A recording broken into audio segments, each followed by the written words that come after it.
Je jembor tordo nimi jang zonen honum jembor nga gyata bakara darngam zanto shirmado. Tomba tukje janla ki shirm tsar de chenror tseringi jengamsa jawar tukji sharlo yelarma. Jigme panzo jawla soran de gongje toban vora shinjilo, gongje toban vora shinjilo, gongje toban vora shinjilo. Profound and subtle Dharma is rarely encountered in eons. We can hear and follow it. May we fully realize the Tathagata's meaning. To liberate sentient beings, please generate bodhicitta. Let's now further continue actively discussing the exceptionally profound traditional Ksitigarbha Sutra attentively together. The Ksitigarbha Sutra is a sacred holy scripture with immensely tremendous divine blessing power indeed. It is an incredibly extraordinary and supreme, magnificent, timeless classic work. In this particular important, specific, crucial regard, if we carefully look at ancient history, we can see this quite very clearly indeed. There are many documented records of miraculous responses closely directly related to the sacred Ksitigarbha Sutra, especially. When it is convenient for us in the future, we will also share one or two compelling case stories at that particular time, providing valuable insights. Previously, when we discussed the Diamond Sutra, we also shared some stories every day, some simple and compelling case stories from the historical records of miraculous responses. In the vast Han region specifically, whether in ancient times historically, modern times particularly, or the present day now, countless sincere, devoted people have gained tremendous blessings and meaningful practical benefits through diligently, carefully studying, reciting, and truly, deeply contemplating the sacred Ksitigarbha Sutra faithfully.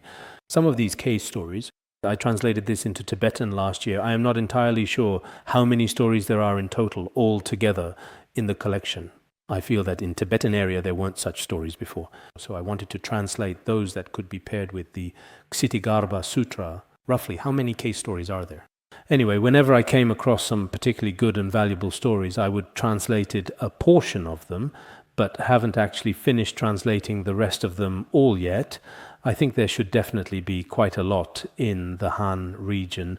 So I also feel that when we study and practice a sacred scripture, it's not just about the esteemed teacher explaining its profound meaning thoroughly just once, and then the attentive audience simply not referring to other supplementary books or carefully reviewing the material again, as if the initial explanation were entirely sufficient. And even listening without paying attention. If we go about it this way, we're only planting a virtuous seed, that's all.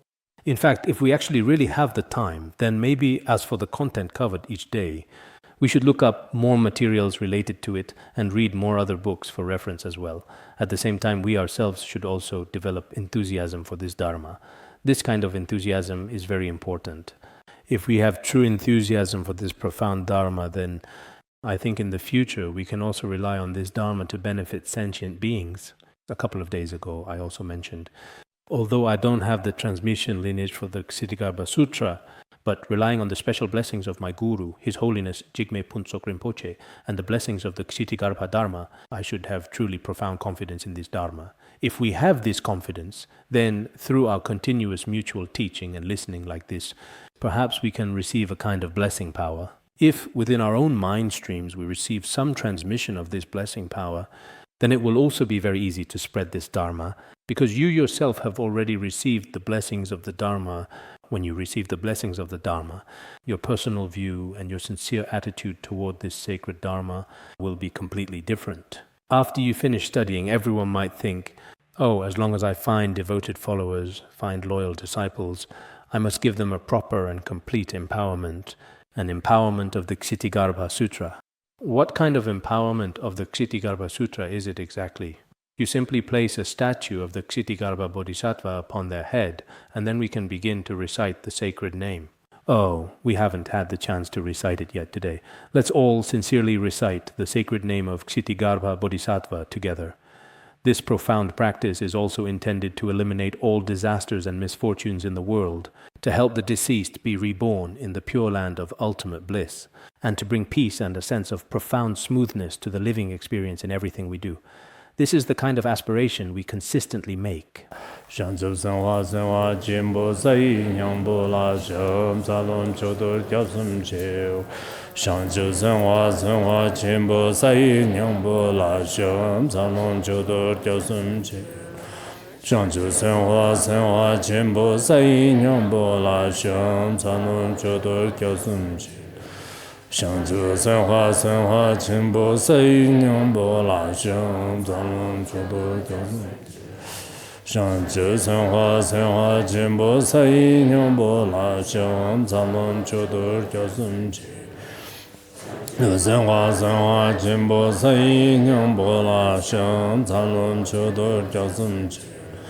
Shangzhu Senhua Senhua Chenpo Sai Nyambo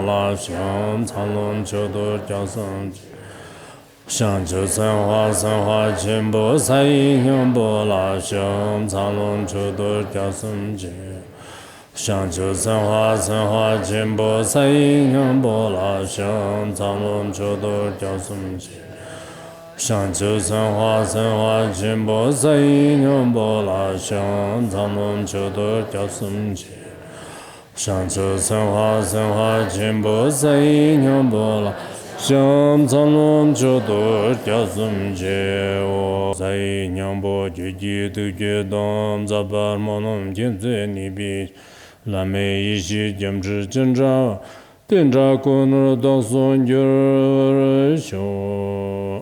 As I just mentioned, if there is a valuable chance in the future, using the sacred name of Ksitigarbha Bodhisattva and his holy image, you can genuinely give blessings to others.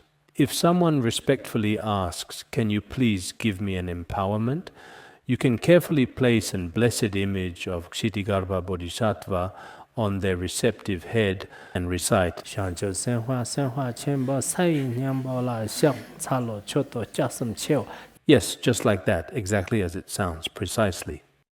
Some of them don't even know what empowerment means at all. They might simply think it's just like this. So is this actually considered an authentic empowerment? You can confidently say, the pure water specially blessed by compassionate Ksitigarbha Bodhisattva is gently poured over your head. At this very moment, you have already received the profound and highest empowerment of ultimate realization. Just kidding, this is all just a joke. But in reality, when we promote the Ksitigarbha practice, there are all kinds of various methods out there.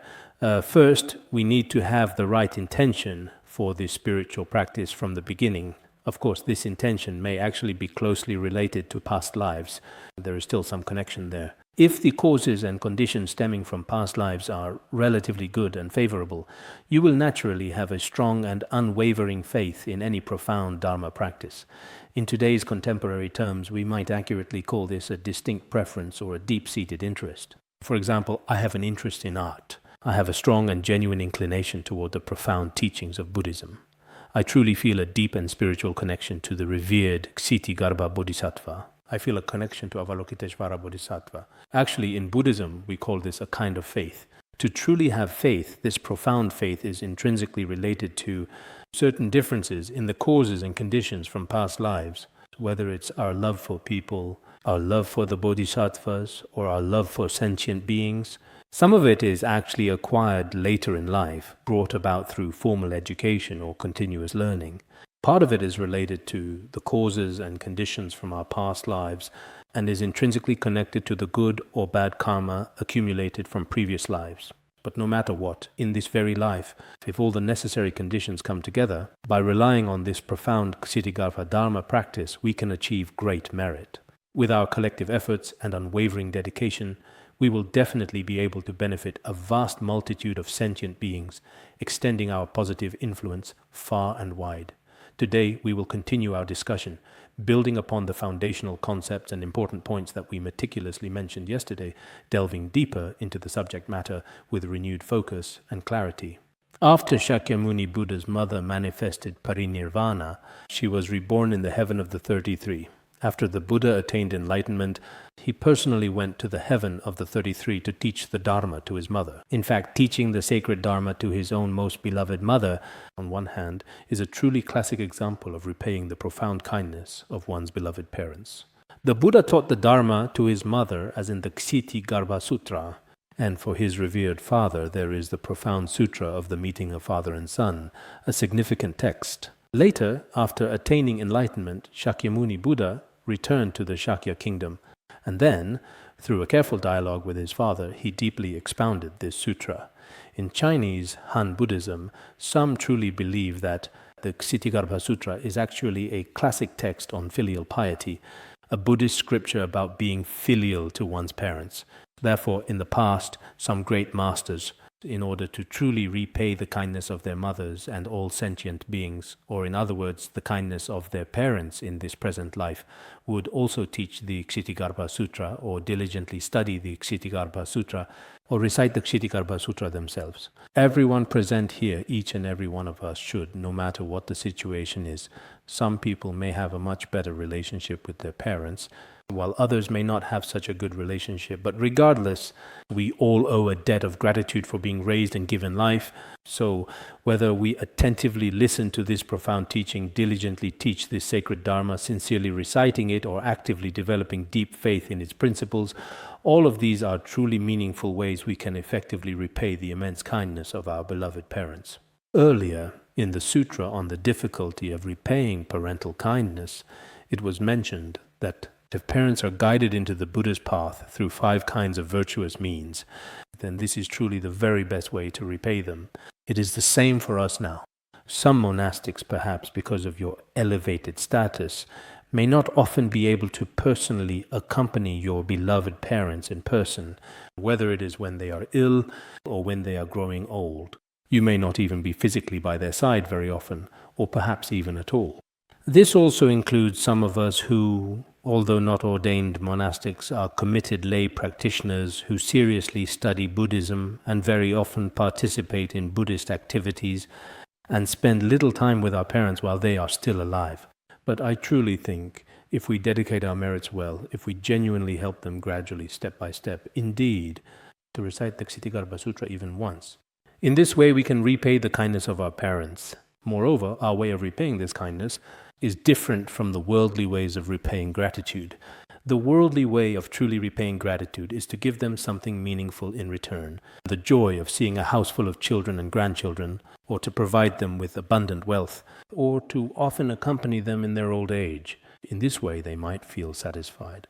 But we should, even across lifetimes, use ways that truly benefit them to repay the kindness of our parents. So when I decided to teach the Ksitigarbha Sutra this time, I also thought about this. It is also in this very life for the purpose of repaying the kindness of my parents. Even when translating, this was what I had in mind. There is absolutely nothing left in the writing at all, really, anymore. For all of us present, whether listening to this sutra or reciting it in the future, you should also focus primarily on your parents in this life, as well as all those in this world, all sentient beings who have been our parents in past lives, so that they may be freed from suffering and attain happiness. If we make such a vow, on the surface it may seem that they do not feel anything right now. However, if we were to provide them with some financial assistance, they would immediately feel a genuine sense of happiness and contentment. However, if we recite in this way, they may not immediately perceive any noticeable or tangible effect for the time being, but in reality it truly brings them immense and profound benefit. So this is also a very significant and meaningful way for us to express our gratitude and repay the boundless kindness of our beloved parents. Now, in this profound Ksitigarbha Sutra, the primary and central topic that will be discussed is, which is a bit different from other sutras. Among the Buddhist scriptures, some were taught in the human world. When taught in the human world, the audience at the time was mostly humans. Some of them were indeed taught by the Buddha himself in the ancient dragon palace, and where the audience was almost entirely dragons. Some were taught in the heavenly realms, especially this one, which was taught in the Trāyastriṃśa Heaven. Except for a few bodhisattvas with supernatural powers, it seems that in this setting, whether Shariputra and Maudgalyayana were present or not, I can't remember. Perhaps not. Indeed, even among the many arhats, were there truly any arhats present in attendance? It appears there were none. The vast majority of the esteemed audience members were drawn from the celestial realms, specifically the 6 heavens of the desire realm, the 17 heavens of the form realm, and the 4 heavens of the formless realm, each with their distinct characteristics and unique inhabitants. There were also other worldly beings, the 8 classes of heavenly dragons, ghosts and spirits, and demon kings. All of these had gathered in the Trāyastriṃśa Heaven. So in this world, each place where the Buddha truly taught the Dharma was indeed very different. For example, if a Dharma teacher gives a talk in the West, then at that particular moment, most of the attentive audience members present at that time would probably be Westerners. A few individuals might have flown in from the East, and if someone is currently located in the East, for example in Asia, or giving a presentation in a different location somewhere else, then the local sentient beings would make up the majority of the audience. And those who are connected to the teacher or have the ability would also participate. So from this sutra, we should be able to see what kind of specific and particular place Shakyamuni Buddha was actually teaching in. He was indeed teaching in the celestial and divine heavenly realms. Some people might genuinely wonder and question, with so many followers present, would there be enough space to accommodate so many spirits and inconceivable beings? Actually, it should be possible. We've studied the Vimalakirti Sutra before. In Vimalakirti's small room, so many beings could all very well live there. So as for the entire Trāyastriṃśa Heaven, there really shouldn't be any problem at all. Moreover, when it comes to the Trāyastriṃśa Heaven, whether we look at it from the Abhidharmakosha or from the treasury of wish-fulfilling jewels, the Trāyastriṃśa Heaven is described as an especially beautiful and magnificent realm. Many of its splendid palaces and lush gardens are natural formations, including its crystal-clear pools and intricately designed streets. All of these exquisite features are direct manifestations of the merit accumulated by the devas who reside there. So, whenever the Trāyastriṃśa Heaven is described, indeed, when compared to the filth, the chaos, and the truly poor and challenging conditions of our human world, if you meticulously compare such environments, the difference you see is still quite significant. No matter how truly good things might get in our human world, after a little while things inevitably become old once again, or gradually they just aren't quite that great anymore. In the past, when we visited some Western countries, back in the 1990s, at that time we felt especially envious. Especially when we arrived in New York, we thought, how could there be such a place? Is this heaven? That's what we thought. But looking at it now, all conditioned phenomena are like dreams, illusions, bubbles, and shadows. So it truly seems that many of these particular places are simply not as good as they once used to be. Sometimes you can tell just by looking. The external environment is always changing. Of course, in some particular places, the management might indeed have something significant to do with it. I think our Larungar is certainly not some kind of truly heavenly realm either. I sincerely hope that our esteemed Dharma friends, in various important aspects of our shared community, should still diligently put forth considerable effort into meticulous management, comprehensive hygiene, and thoughtful beautification. Indeed, everyone's dedicated contribution and unwavering effort are profoundly needed. At noon today, I told the Khenpos and Khenmos that we should also establish a dedicated sanitation team here in this area as well. Maybe we didn't have one here before, but over there they certainly do, including in our immediate surrounding areas and neighboring regions. Overall, when compared to the situation before, things are generally much better now across virtually all aspects and facets of life. But there are still some things now that should be improved to the level of other, better, more civilized cities where these things are all in place. We also have a lot of people here. If we genuinely don't have these essential things in place, it probably won't effectively work. Let me just mention this here as well. Whether it's the restaurant, the hotel, the Buddha hall, or some shops and hospitals in the area, there are still not enough adequate signs and clear directions in many places that we visit. I recently went to a particular place where I almost slipped twice very dangerously, because their threshold was not really done very well at all. I'm not a particularly clumsy person, but even I had this problem. For those individuals who are older in age or in a worse physical condition than myself, there might still be some additional minor incidents. So in a few specific areas around here, we probably need to further improve things. As for the signs, which places should have warnings like "be careful, it's slippery," or "be careful about this," these should be indicated. And the signs should be clearly and prominently displayed in both Tibetan and Chinese. But right now, they're not posted everywhere. There should always be a comprehensive and thoughtful plan in place, a professional and meticulously detailed plan and design. This is very important, including the color and the form of the signs, as well as where they're carefully placed and their locations. In many more developed and civilized cities, even when it comes to using the public restroom here or whatever the specific situation is and wherever it may be located, there aren't signs everywhere. But wherever they're needed, there will be signs. So in certain specific locations, from this point forward, given the increasing number of individuals, including a significant influx of tourists who are anticipated to visit in the foreseeable future, when strangers come to visit here, many important things really and truly should be significantly changed properly. And when we do things, we should do them with a sense of dignity. I hope that we monastics and some practitioners, I truly know your deep inner virtues, are truly and definitely complete. But sometimes our external appearance as a whole can be, for example, what are some monastics like nowadays? They decorate their own living quarters very nicely inside. However, the entire courtyard doesn't really look very good at all, and the surrounding environment, including the roads and pathways, also definitely needs to be made a bit more dignified and presentable. Because nowadays, no matter where people are, a sense of beauty is very important, and so is presentation. Whether it's for individuals or not, there's a well-known saying in the Sakya aphorisms that even if one actually possesses all important inner virtues within oneself, if one's outward appearance or external image is not slightly good, everyone will look down on you. For example, if a monastic lives in a house that looks especially shabby on the outside, with all sorts of messy things hanging outside, even if, internally, you are about to achieve the rainbow body, such a person as this, others might not necessarily know it. What is it that we see? What we see is your outward appearance. It's only when you truly achieve the rainbow body do we realize your inner qualities. I believe that here, in terms of discipline, concentration, and wisdom in many aspects, the inner virtues are truly and genuinely extremely complete and abundantly rich. There is absolutely no doubt about this whatsoever. But if your outward appearance is simply too poor, everyone might unfortunately look down upon you. So it's exactly the same for us Buddhists. Whether it's our Buddha hall, the main shrine, or the classroom, every single department managed by the Dharma teachers must be properly organized. As I said the other day, I personally asked the Khenpos and Khenmos themselves directly to take responsibility for the departments they oversee and to walk around and inspect both inside and out.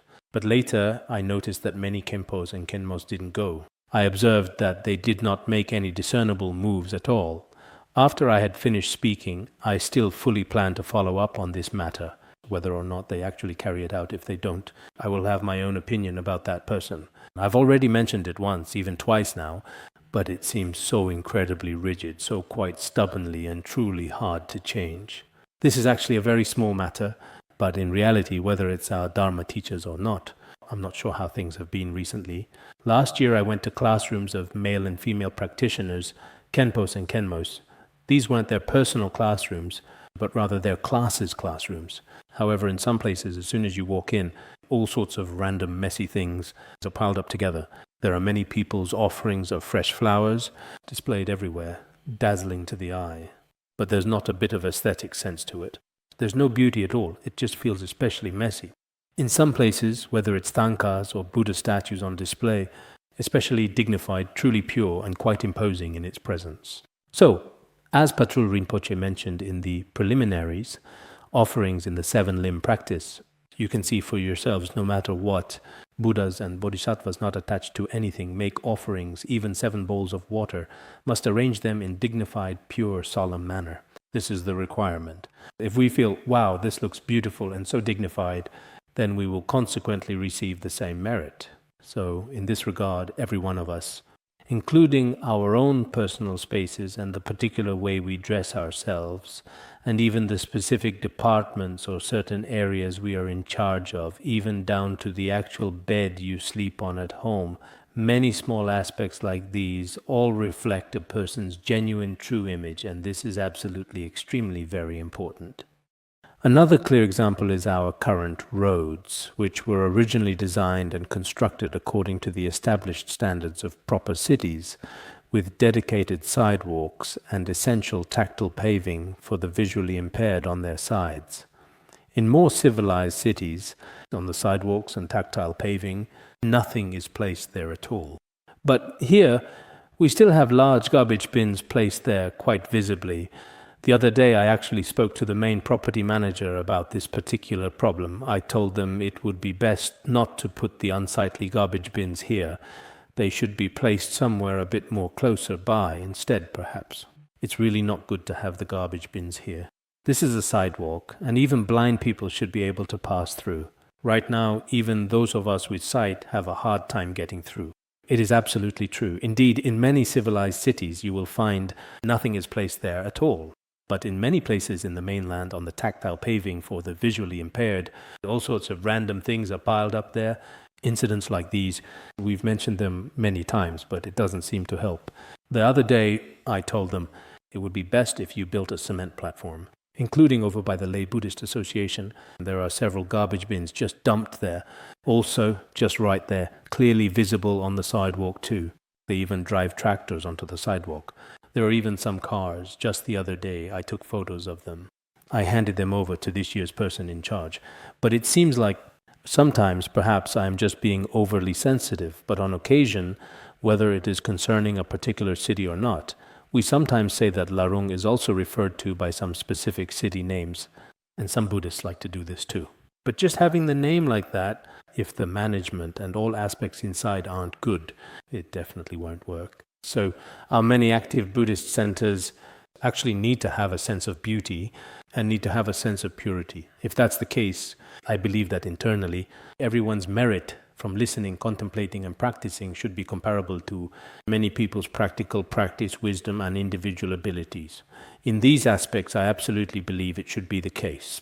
Because for everyone, aside from necessary eating and sleeping, basically it's really all about listening, deeply contemplating, and practicing our teachings. But some people actually spend too much precious time eating constantly. Today, when I had a meeting with Dharma teachers, I had already finished eating and was about to leave. And some of them still hadn't even completely finished half of their meal. It was quite apparent that some individuals tend to eat far too slowly. Today, I watched an English teacher's video and listened to some of his speeches online. He stated that he needs to sleep for 10 full hours every day. He absolutely has to sleep for 10 hours minimum. I think that's too much time spent sleeping. If you also spend too much time eating, then your whole day might. Whether it's practicing or studying, you won't have much time left. Of course, there might be some special cases occasionally. What I actually mean is when we do things daily, aside from what I just mentioned before above, in terms of truly cherishing time properly, there might be a few very special exceptions sometimes. Aside from that, I certainly believe that most of the dedicated practitioners here among us right now, whether in terms of deeply profound study or inner wisdom, should be on par with many other similar institutions and organizations. But when it comes to external actions, particularly those that impact the wider community and environment, I sincerely hope that in the future here at Larungar, we should also take full responsibility for our immediate surroundings and the broader environment, including things like planting trees, planting grass, and many other aspects. Everyone has a responsibility. Don't think that Khenpo is always running around every day and that it should be his personal business, or that the flowers in front of my door should be planted by him. We shouldn't think this way. In fact, each person should take responsibility for that. As long as you live somewhere, wherever you are, on a much larger scale, you truly have a significant responsibility for the entire surrounding environment. On a smaller scale, you are responsible for your own actions. If you don't make a good contribution on a larger scale, or even worse, for example, if you contribute to making things less clean or make things dirtier, then the fault is very great. Just a couple of days ago, we were talking about the sutra on praising the merits of the Sangha.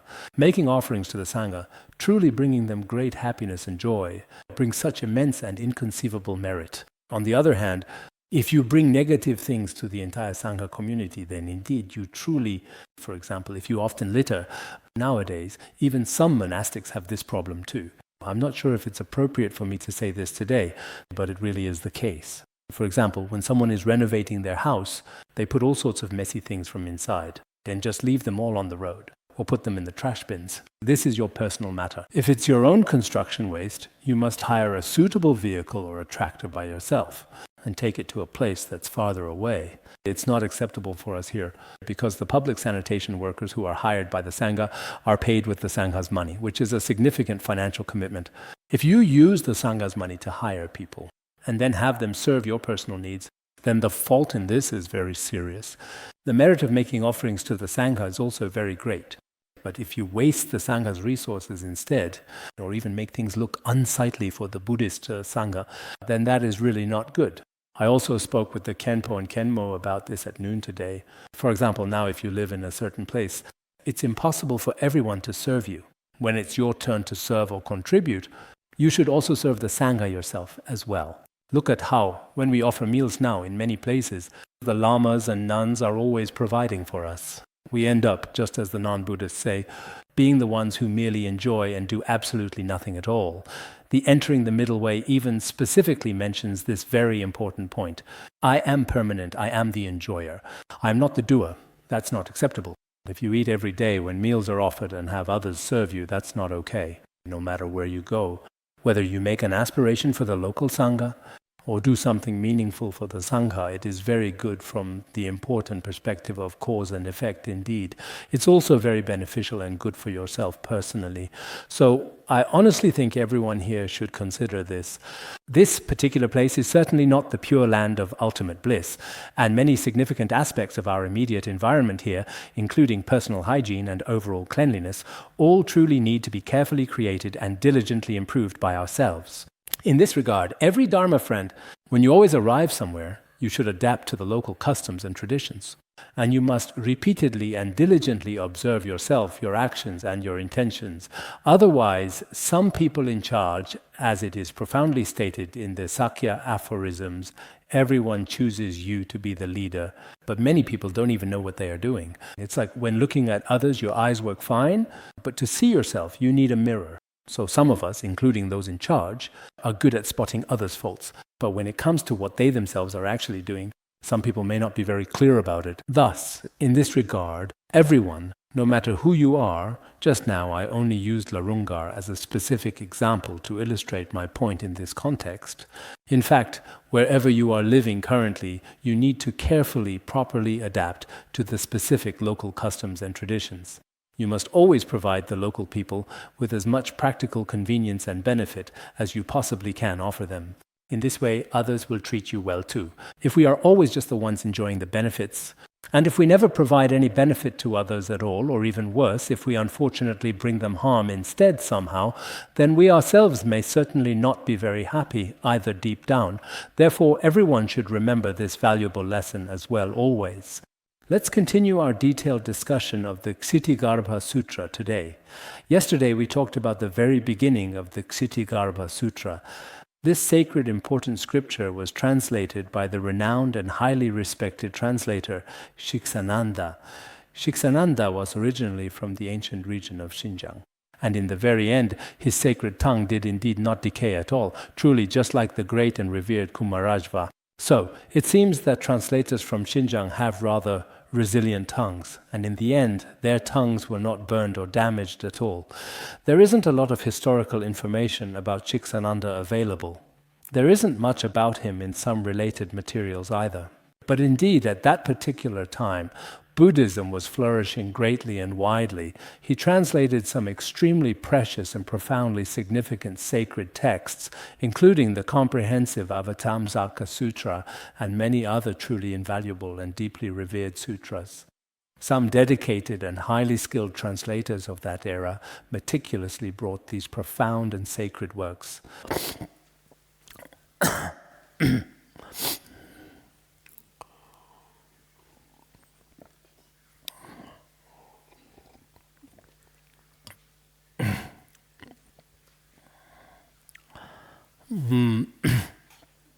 And Shiksananda, who was a truly extraordinary, highly skilled and remarkably proficient translator, made significant contributions.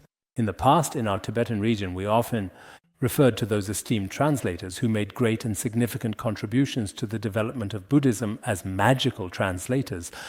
When the great masters of previous generations gave teachings and expounded the Dharma, they would often begin by paying homage to the Panditas and translators. This included people like Khenpo Depa and others in the past. The great translators of earlier generations traveled to India to obtain the scriptures. And when they translated them into different languages, they would often recall and remember the kindness of these translators. So Shiksananda himself also followed this tradition. Moreover, as I mentioned yesterday, Xinjiang was a region where Buddhism experienced a flourishing period, reaching its zenith and deeply influencing the local culture and society. However, over time, the vibrant presence of Buddhism in Xinjiang gradually began to decline, a process that was undeniably influenced by a series of complex historical changes and developments that reshaped the region. After reading some religious history from that region, it is indeed true that during the Tang dynasty, in that particular area, specifically including the ancient kingdom of Kucha, Buddhism was still very much flourishing and prosperous there at that time. Sometimes I think about what their situation was like back then. Perhaps the ancient customs and traditions in Tibetan area in the past were quite similar, indeed. Just like I mentioned yesterday, in the travelogues of many great masters, it is recorded that at that time there were tens of thousands of monastics, and in front of every single house there was a small sacred stupa standing prominently. Sometimes the stupas were quite tall. They also had additional specific monastic quarters dedicated to their use. The dormitories where monks lived were called monastic quarters. Basically, every household had such a dedicated monastic quarter back then. Even now in the Tibetan area, it is basically the same pattern. Every household will definitely have one without exception. If conditions permit, there should be a shrine room. Inside the shrine room, there are the supports of the three jewels: Buddha statues, Buddhist scriptures, and stupas. Nowadays, a very small number of young people may not necessarily believe in all this. But basically, everyone else still does. It's the same now. So, the current situation of faith back then, you see, was like this as well.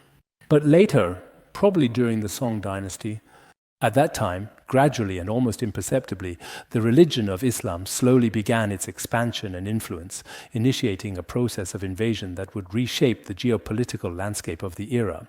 The initial spread of Islam did not occur within a brief or instantaneous period of time. At first, it was only a very small number of people who embraced this new faith. Gradually, over the course of nearly 100 years during that historical era, the religion began to expand its influence and reach. There were no discernible traces of Buddhism left in that particular region at all. Consequently, their method is something that all Buddhists should consider and pay very close attention to in the future. What do I mean by pay attention in this specific context?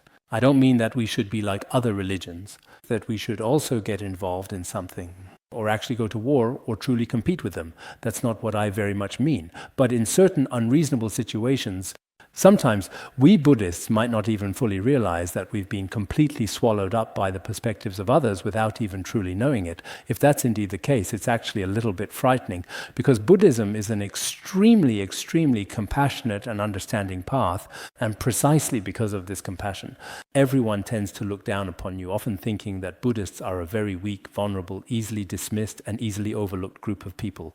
We might think that all sentient beings have been our parents before, but in this world, actually, whether people are actually weak or truly reasonable is not necessarily the case. Some act purely for their own interests.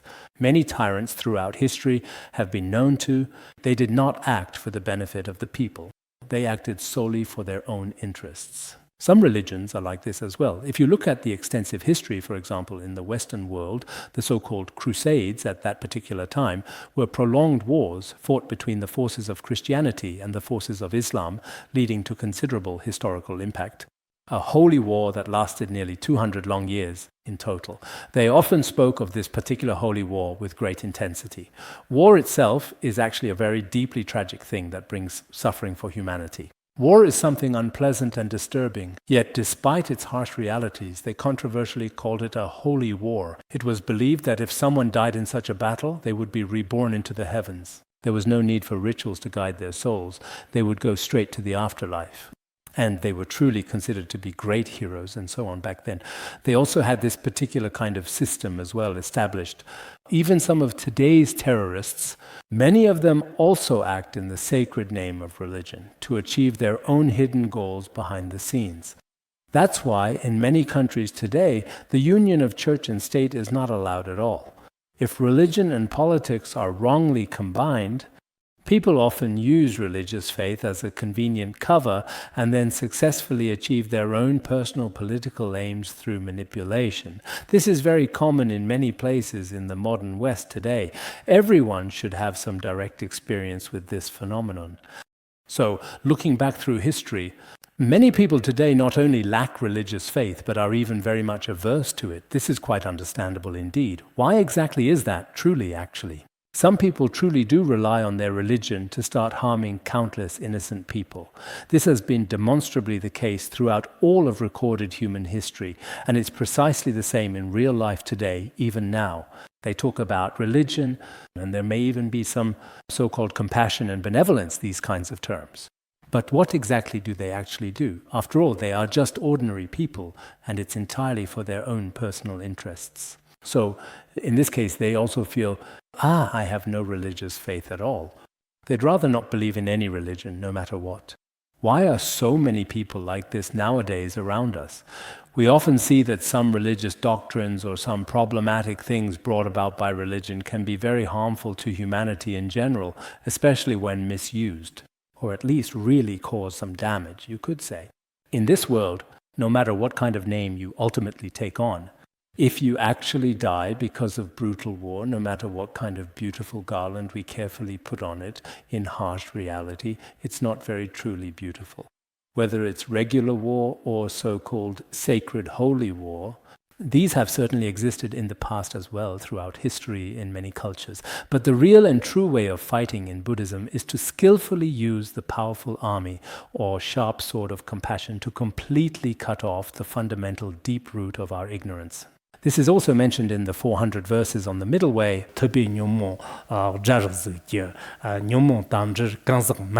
The able one contemplates afflictions deeply, not the suffering beings bound by delusion. In the famous 400 verses on the middle way, it specifically says, the able one carefully contemplates afflictions rather than judging, which means that Shakyamuni Buddha observes the afflictions, regarding afflictions as the enemy and not the beings bound by delusion. It does not treat sentient beings who are associated with various afflictions as enemies. So, what exactly is the fundamental doctrine of Buddhism truly like? No sentient being is ever regarded as an enemy. So, what does Buddhism actually fight against? The objects are our 84,000 afflictions. As for the individuals who are connected with or bound by these 84,000 afflictions, they are never regarded as the objects of battle. Therefore, the wrathful forms of Buddhas and Bodhisattvas in Buddhism, including their emblems and weapons, are merely symbols of destroying ignorance and not of destroying sentient beings. This is something everyone should be perfectly clear about. I also want to take this important opportunity to thoroughly clarify what everyone should understand, which is that we should truly understand the profound essential teachings of Buddhism properly. Buddhist teachings are difficult for ordinary people to analyze, because almost every religion in the world, right now, there are different claims about the number of religions in the world, some over 3,000, some over 1,000. With so many, each one believes that their own religion is the very best. They all say that theirs is the greatest in the world. But if we look at the doctrines of these religions, it may be very hard for us to distinguish between them without a certain level of wisdom. So what then should we do? How exactly do we take refuge? First, we should be guided by the profound teachings and wisdom of the Buddha. The founder of the religion holds a significant and central position. Some founders may be revered heavenly deities, while some founders are truly human beings who walked among us. Some founders did not leave behind a true continuation of their teachings, while some religious founders did have their own personal philosophies. The great founder of Buddhism is Shakyamuni Buddha himself. The profound wisdom that Shakyamuni Buddha left behind for us, has it ever suffered any serious theoretical damage over time? Whether it's through direct perception, inference, or scriptural authority, when we examine from these three aspects, if we are completely certain that what he taught has not been damaged in any way, then we take refuge in his Dharma and his Sangha.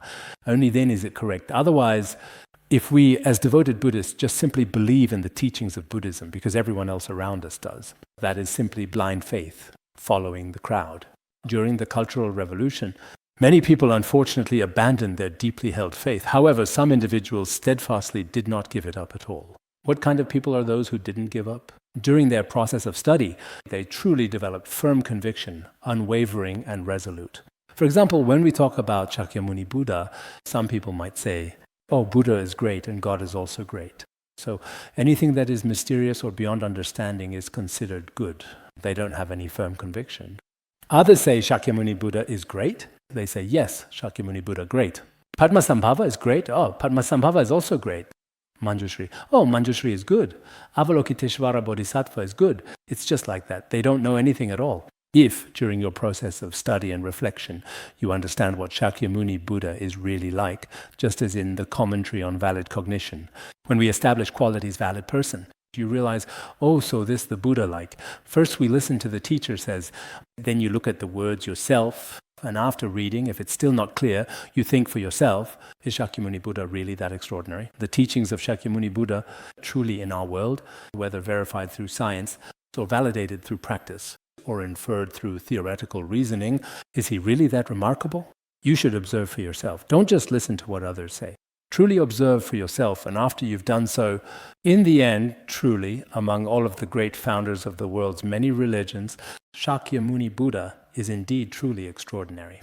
His wisdom encompasses both conventional truth and ultimate truth, and he has truly mastered them without any doubt whatsoever. Unlike many people in our world, including scientists and writers, who are only proficient in certain areas of worldly knowledge, and that's all. But when it truly comes to the profound emptiness of ultimate truth, or the deeply intricate principle of dependent origination, have they truly understood these concepts? Whether it's Einstein, Newton, or Aristotle, have they truly realized the profound ultimate emptiness, or perhaps even attained the elevated level of realization of a Shravaka Arhat? We can meticulously examine this question. After thoroughly examining, do we truly need to fully realize all this extensive knowledge? We do, because this is the true nature of phenomena. The true nature of all phenomena includes conventional and ultimate truth. Conventional truth is simply objects perceived by eyes, ears, nose, tongue, and body. But reality of ultimate truth, unless you simply close your eyes and think of nothing, if you truly want to investigate the reality of ultimate truth, we also truly need to provide a comprehensive and satisfactory answer to this question. Who explains this? Is it scientists who explain it, or is it actually the founders of other religions in the world? Whether in their scriptures or their lineages, have they given any explanation to our world? At this point we can investigate further. Just as it is stated in the 400 verses on the middle way, when some people have doubts, you should first use the reasoning of emptiness to examine it. This is how you dispel your doubts at that time. How do we apply this scriptural proof? Who among you can accurately recite the profound 400 verses? I will give you something. I will give you a reward or something. Don't look at these books. Don't just go online for answers. If you have any doubts about the Dharma, please consider this. You must first and foremost deeply and thoroughly contemplate emptiness in order to successfully dispel them completely and effectively. I see in the Tibetan text, I've even completely forgotten it now too actually. Doubt and indeed a sense of emptiness are both explicitly mentioned.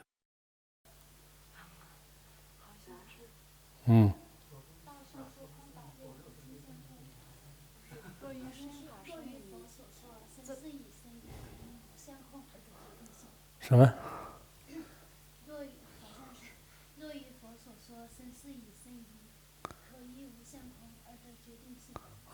All right, here. Let me give you this pen. So one Khenpo is now receiving 2 of these pens. I was just wondering, where exactly did I wander off to just now? I went off to the 400 verses. All right, so that's really how this scriptural proof is used. Perhaps just at that moment, the underlying logic wasn't especially clear or fully articulated. But I suppose it can be explained this way too. What exactly are we going to talk about today? Yesterday, we extensively talked about how Shakyamuni Buddha, in this current age of the 5 defilements and the evil world, skillfully used his profound wisdom and extraordinary supernatural powers to guide and transform those stubborn and difficult to save sentient beings. At that particular time, each and every Buddha sent their own personal attendants to respectfully pay their profound respects to the venerable Shakyamuni Buddha. Next, the Buddha. At this particular moment, the revered Tathagata smiled. The Tathagata then revealed a gentle, almost imperceptible smile. Generally speaking, whether the Tathagata smiles or performs any kind of action, it is actually and invariably never without a profound and significant reason. The 400 verses on the middle way also states, all actions of the Buddhas are never without causes and conditions. The actions of the Buddhas are never without reason. Even their inhaling and exhaling is for the benefit of sentient beings. Even when he appeared before sentient beings at that particular time, whether it was exhaling or breathing out, it was all entirely beneficial to sentient beings. So at that time, the Buddha smiled, and after smiling, emitted light. As for emitting light, sometimes the light radiated from the crown of his head. Sometimes it radiated from between his eyebrows, sometimes from his very heart center, and sometimes his entire body would emit a brilliant light. There were indeed various situations.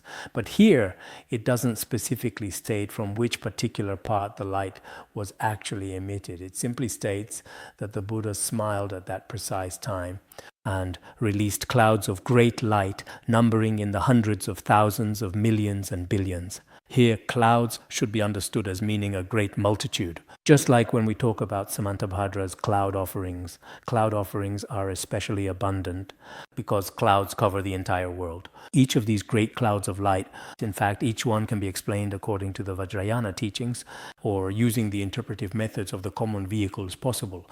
In the context of Vajrayana, the luminous nature of our mind is like such a cloud of light. If we use the general common vehicle approach, it can be explained as the Tathagata emitting various lights that dispel ignorance. Each and every one of them can be interpreted in this way. I won't go into each explanation one by one. I've seen many Dharma teachers. Each use their own interpretive methods, and they've all provided some comprehensive explanations. There are also some great masters from previous generations, including Master Uyi, as well as a few other masters from the past. Their commentaries also contain different interpretations. So, what is the light that he emits? One is the great cloud of light. All of these have the meaning of greatness. There is also the great cloud of Dzogchen light, which perfectly benefits both self and others. The great cloud of compassionate light, the great cloud of wisdom light, the great cloud of prajna light, and also the great cloud of samadhi light. The great cloud of auspicious light, the great cloud of merit light, and the great cloud of virtuous deeds light, as well as the great cloud of refuge light and the great cloud of praise light. Altogether, there are this many. In fact, each of these can, in essence, be explained in different ways, or according to one's own understanding, or following the established methods of the great masters of the past. But as for these luminous clouds of light, they should indeed be emitting this kind of radiant light. Many of our fellow practitioners often say, there's a rainbow here, or there's light shining here. Some of them are not real light. When the light from an electric lamp is reflected, some kind of radiance or light appears, but it's not necessarily genuine. Some people are especially fond of light. Actually, there is plenty of available light nowadays. In the city, you can easily find all kinds of bright lights. But regardless of that fact, whether it's the Buddha's profound compassion or the radiance of wisdom, which is also known as prajna, or the profound and auspicious light, all of these can be considered a kind of illuminating light. You could say a spiritual luminescence. For example, when you embark on a pilgrimage, a sacred journey, when you truly receive many different kinds of blessings, there may be some different auspicious signs that appear externally, some auspicious signs that indicate blessings. Of course, on one hand, I think the light the Buddha brought to sentient beings then is not necessarily a light our eyes can see. For example, when it comes to loving kindness, compassion, joy, and equanimity, if the state of loving kindness, compassion, joy, and equanimity arises within your mind stream, if wisdom and compassion or samadhi, then even though your eyes may not necessarily see it, but in reality, sentient beings have received compassion, wisdom, and samadhi. In this way, the profound Buddha's light truly shines throughout the intricate mind streams of all sentient beings. In fact, this divine and radiant emanation of the Buddha can be fully received by every single sentient being at any given moment in time. This is indeed the very first and most significant aspect. After the Buddha gently smiled, he then emitted so many brilliant rays of light, and after releasing such truly inconceivable and magnificent clouds of light, he also produced all kinds of subtle, wonderfully melodious, and exceptionally pleasant sounds, and emitted such sounds. First he radiated light, and then he produced sound. Generally, light can be seen with the human eyes, while sound can be heard with the ears, right? However, in our current world today, for example, the specific speed of light and certain particular sounds, their changes, according to our current understanding, could be said to be quite similar. Here, after the brilliant light appeared, all sorts of distinct sounds were produced. What kinds of sounds were produced? The so-called sound of dana paramita, which is the sound of the perfection of generosity. The sound of shila paramita, which is the perfection of morality and ethical conduct. The sound of ksanti paramita, which is the perfection of great patience. Then varya, the truly profound sound of the sacred perfection of diligence, the resonant sound of dhyana paramita, the ultimate perfection of meditative concentration practice, and also the sound of prajna paramita, the perfection of wisdom, as well as the sounds of loving kindness, sympathetic joy, equanimity and liberation, freedom from defilements, wisdom and great wisdom, as well as the powerful lion's mighty roar, and the great lion's thunderous roar, the resonant sound of clouds and booming thunder, and the truly great sound of clouds and crashing thunder. All of these are various different kinds of distinct and varied sounds. When the Buddha was preparing to turn the Dharma wheel for sentient beings, he first emitted the brilliant rays of light that were mentioned earlier, you see, and then produced these kinds of sounds. Of course, these sounds might not necessarily be the sound of blowing a conch shell as we hear it, or this or that kind of sound. For example, the sound of the perfection of meditation or the sound of the perfection of wisdom is a special kind of sound. In other words, by relying on this kind of sound within your own mind stream, wisdom arises, meditation arises, compassion arises.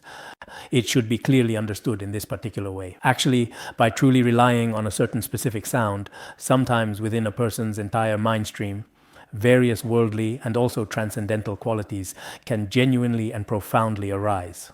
I remember back in the year of 1986, I came to Larung in 1985, and then in 1986, the second year, His Holiness was going to Wutai Mountain, and before that His Holiness said he would go to many places in the Kham region to encourage everyone to recite the Manjushri Heart Mantra. Before going to Wutai Mountain, everyone was encouraged to faithfully recite the powerful Manjushri Heart Mantra 100 million times exactly.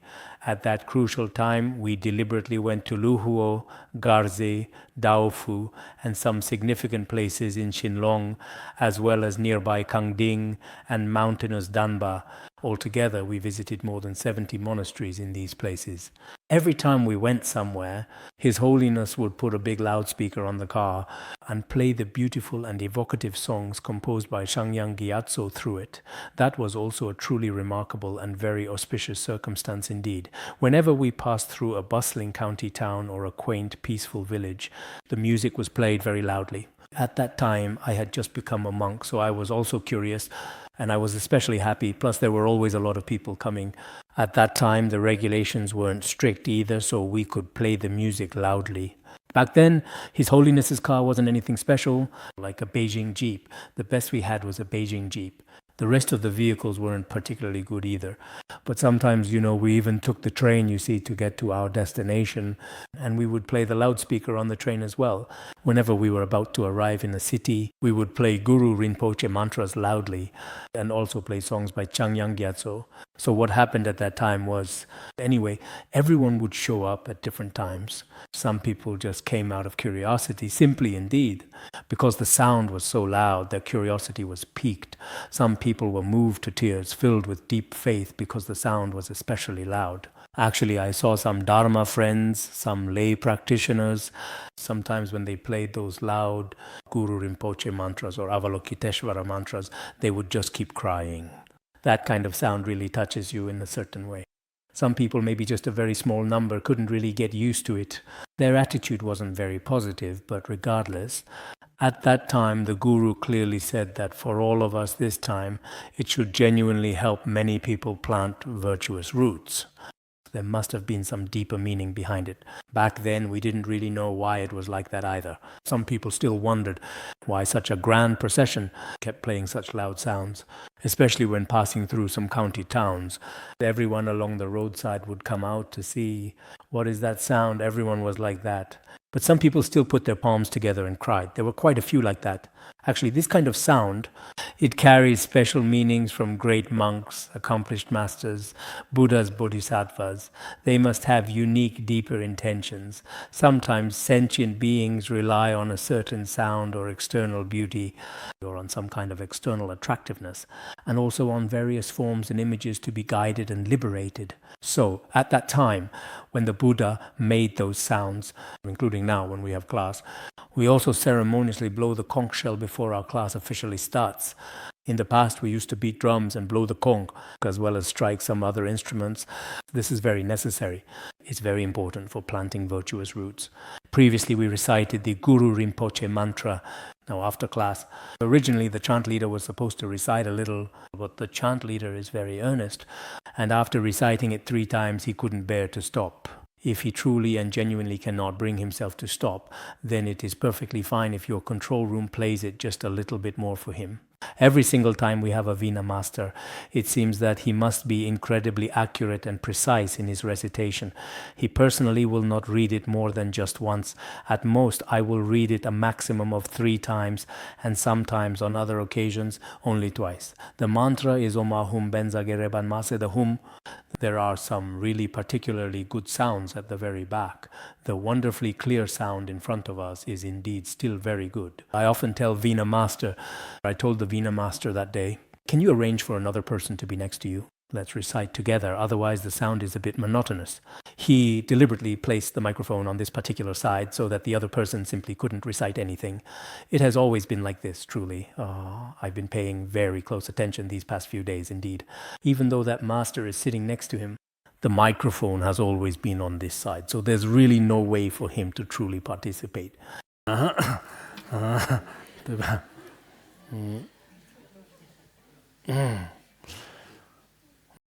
That's all for today's comprehensive class, all right? Next up, let us now discuss in detail, after he had given forth an inexpressible number of sounds, the entire Saha world and the lands of other directions, measureless millions of devas, nāgas, ghosts and spirits also assembled in the palace of the Trāyastriṃśa Heaven. The heavenly dragons, 8 classes of beings, and spirits from the Saha world and other lands all came to the Trāyastriṃśa Heaven. First, let's talk about the heavenly realms, such as the desire realm heaven, the form realm heaven, and the formless realm heaven. These are discussed in Abhidharmakosha, Wish-Fulfilling Treasury, and the Yoga Karabhumi Shastra. I think I don't need to go through them one by one. Oh, you're familiar with these, right? As for the 4 heavenly kings, first, among the 6 heavens of the desire realm, the heaven of the 4 great kings, then the Trāyastriṃśa Heaven, and then the Yama Heaven, the heaven free from strife. The one just mentioned was the Trāyastriṃśa Heaven, then Yama Heaven, after that Tusita Heaven, where Maitreya Bodhisattva resides, then Nirmanarati Heaven and Paranirmitavashavartin Heaven. These are all entirely included within the desire realm. These celestial heavenly beings also came to the Trāyastriṃśa Heaven. It's relatively easy for them since they all belong to the heavens of the desire realm. So passing through is relatively simple for them. Then we come to the form realm heavens, which are divided into the 4 dhyanas. First, in the first dhyana, there are the Brahma Assembly Heaven, the Brahma Ministers Heaven, and the Great Brahma Heaven. The 3 types of deities from the first dhyana also arrived. Then in the second dhyana, there are the lesser light, infinite light, and light sound heavens. The third dhyana includes the lesser purity, infinite purity, and universal purity heavens. These are the heavens of the third dhyana. The names of these heavenly beings are slightly different in some places compared to the terms used in the Abhidharmakosha. In some places, they are basically the same. In the fourth dhyana, there are 3 heavens for ordinary beings and 5 heavens for noble beings. The heavens for ordinary beings are the merit-born heaven and the love of merit heaven, as well as the vast fruit heaven, and there is also the unconscious heaven. The unconscious heaven is included within the vast fruit heaven of the 4th dhyana. Generally, if non-Buddhists practice certain meditations for a long time, they will eventually be reborn in the unconscious heaven. It is considered a part of the vast fruit heaven. Then, for noble beings, there are the 5 pure abodes. The no affliction heaven, the no heat heaven, as well as the good appearance heaven, the good manifestation heaven, and the ultimate form heaven. These are specifically for noble beings.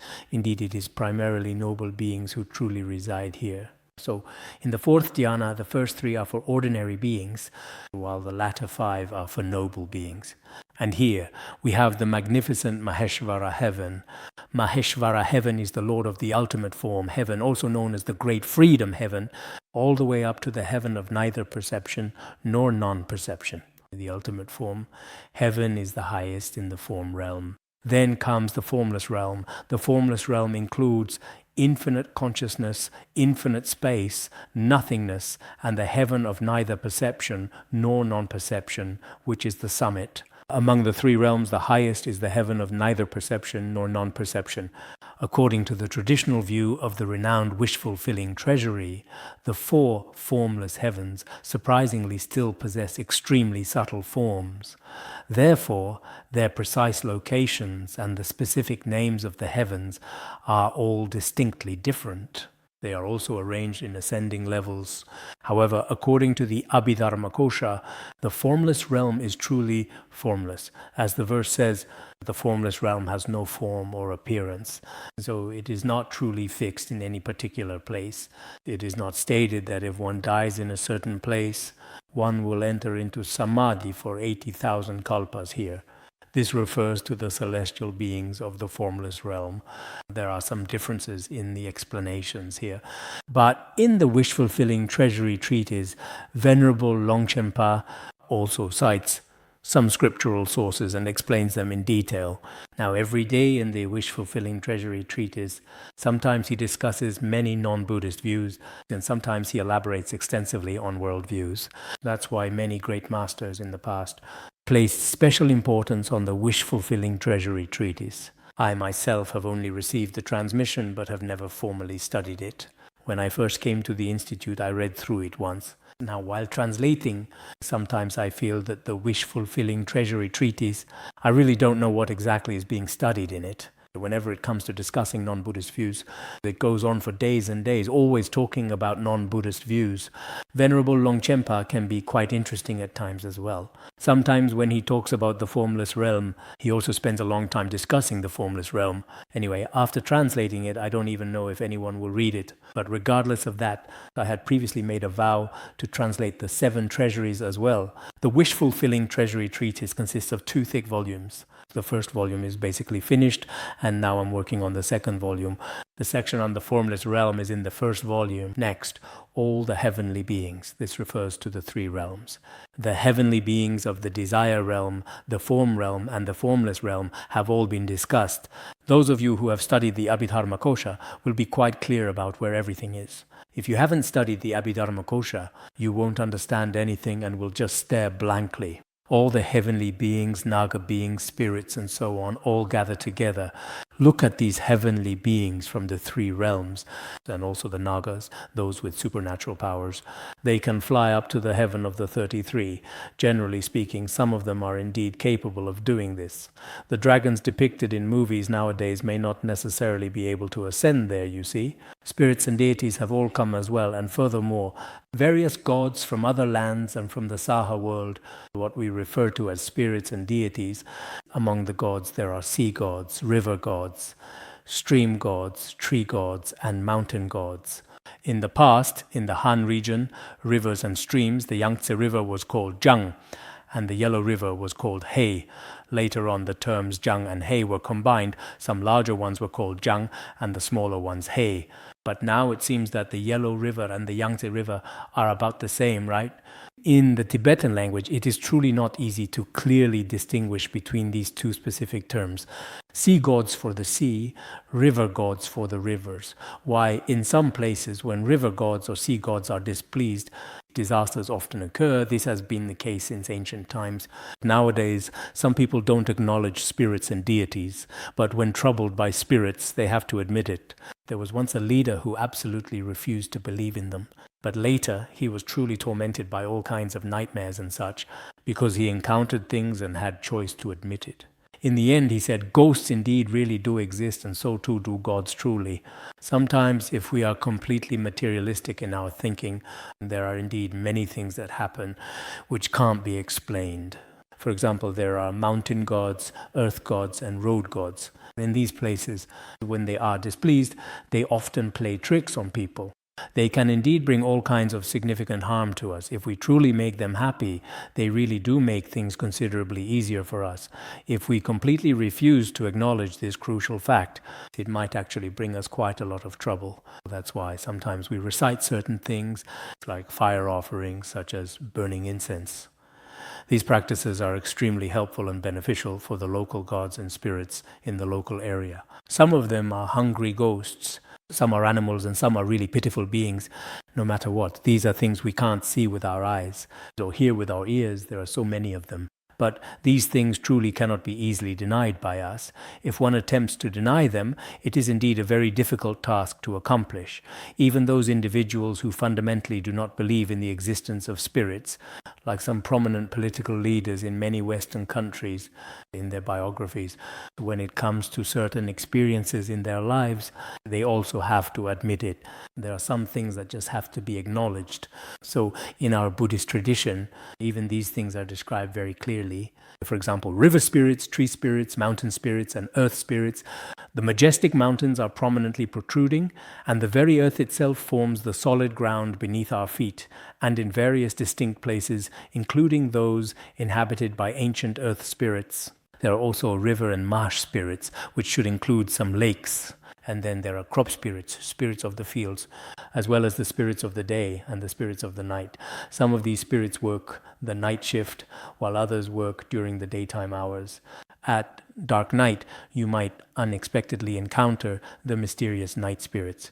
If you're not particularly careful, when you head back after class in a short little while on the lonely road, wow, exactly just like that.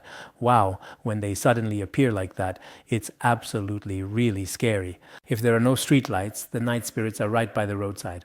Then there are sky spirits dwelling in the air above, and there are also celestial deities. Just now, I specifically mentioned all those in the heavenly realms. There are also various food spirits. In ancient times, the stove, our revered kitchen god, the powerful stove god, is also considered a type of fire spirit. If we happen to burn something with a particularly unpleasant smell in the stove, then if the kitchen god is unhappy, the food spirit is unhappy too. There are also spirits of plants and trees and so on. If you recite some of Ksitigarbha Bodhisattva's names, actually all these ghosts and spirits can be subdued. This is very important. They all come together. These are the spirit side of things. I see there are also ghosts. Should we talk about them? Is it better for the ghosts to come or not to come? There are also great ghost kings from other lands and from the Saha world. As for the great ghost kings, one is the evil-eyed ghost king. And then there's the blood-drinking ghost king who often drinks the blood of sentient beings. And there's also the essence-devouring ghost king. Some people often have all their vital energy completely drained by him. Some look very unwell and are constantly sick. The essence-devouring ghost king takes away all your vital energy. You end up looking like you're barely alive. If your complexion is poor too, you should ask the essence-devouring ghost king not to drain you.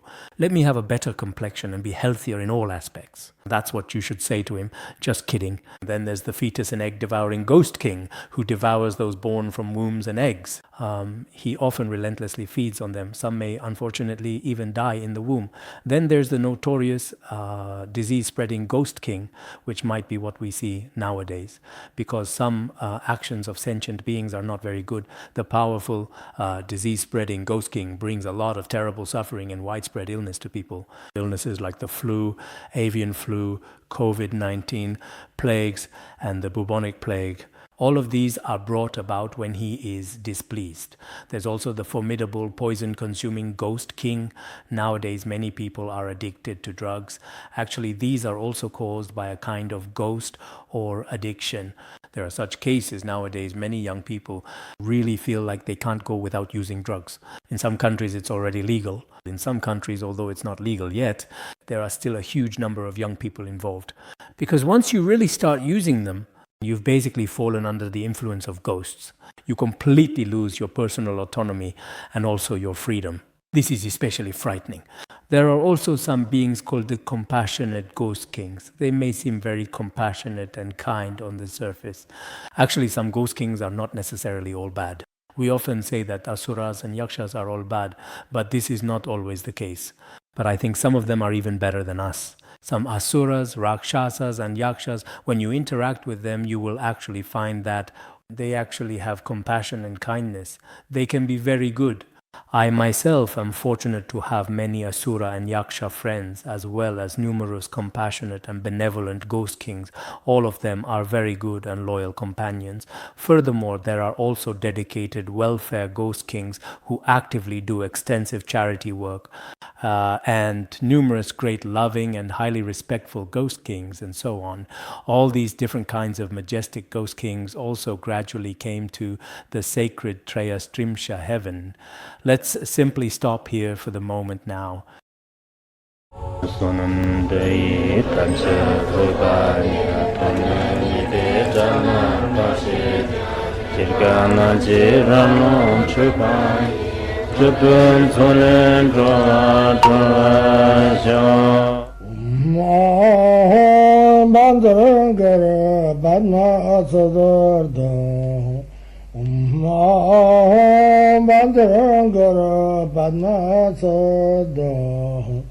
Om